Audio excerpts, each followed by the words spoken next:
in Iraq and how many there should or shouldn't be. And I just want to point out and to clarify that President Obama actually worked very hard to extend the immunity of U.S. troops in order to prolong the war in Iraq, in order to keep large numbers of forces there. He was ultimately forced to take our troops back, most of them at any rate, not the private security contractors and State Department officials, but the vast majority of the troops were removed from Iraq because the president's hand was forced, ironically, by a date of withdrawal that had been arranged by George Bush.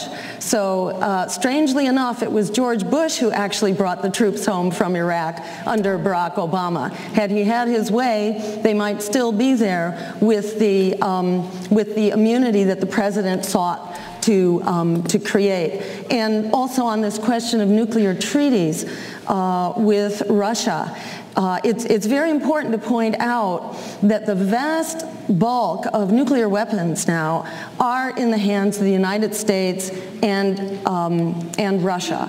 And while much is made about the potential threat from Iran, let's remember that nuclear weapons, illegitimate nuclear weapons not permitted by the Non-Proliferation Treaty, are already in the hands of Israel and Pakistan and India. So while the president and Mitt Romney make much about the threat from Iran, it's very important to have an inclusive solution here that actually brings a nuclear-free Middle East to the table, and that we pursue that as the true solution to the threat of a potential nuclear weapon in Iran. We already have nuclear weapons to be worried about. And in fact, in order to achieve non-proliferation, that is to stop the threat, the spread of nuclear weapons, not only to Iran but other countries as well, we must re-engage nuclear disarmament.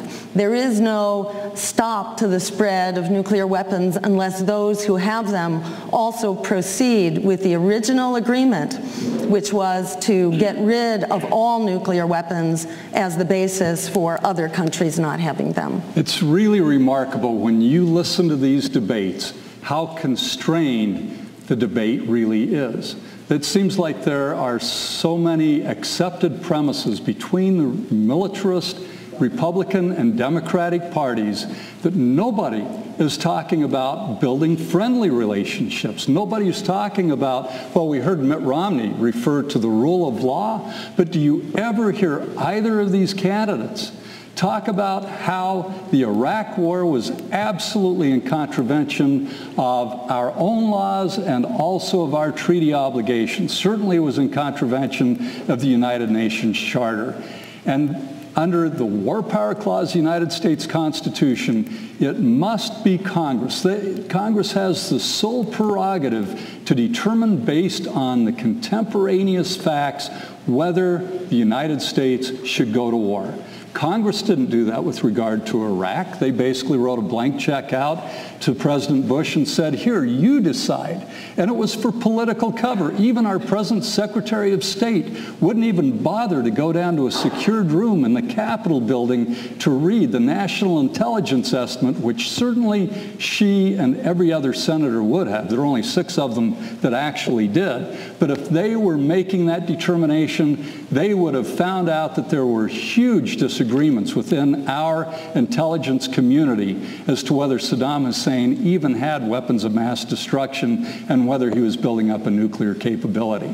The same thing happened with regard to Libya. This president decided on his own we would join with NATO forces and bomb Libya. And then he and the likes of John McCain made the excuses that, well, we don't have any boots on the ground and it's going to be over with quickly, so these really aren't major hostilities. Well, under those criterion, dropping of an atom bomb wouldn't be a major hostility. Of course, this was war-making. It was these were all acts of war. They required action by Congress. If we're going to abide by the rule of law, the most basic requirement under the War Powers Clause is that Congress makes the determination. And that hasn't been done with respect to either Iraq under President Bush and then continued by President Obama, and it certainly wasn't done with regard to Libya. We, the American people, need to insist of our Congress and of our President that they abide by the law and by these most fundamental requirements of the United States Constitution. Back to debate moderator Bob Schief.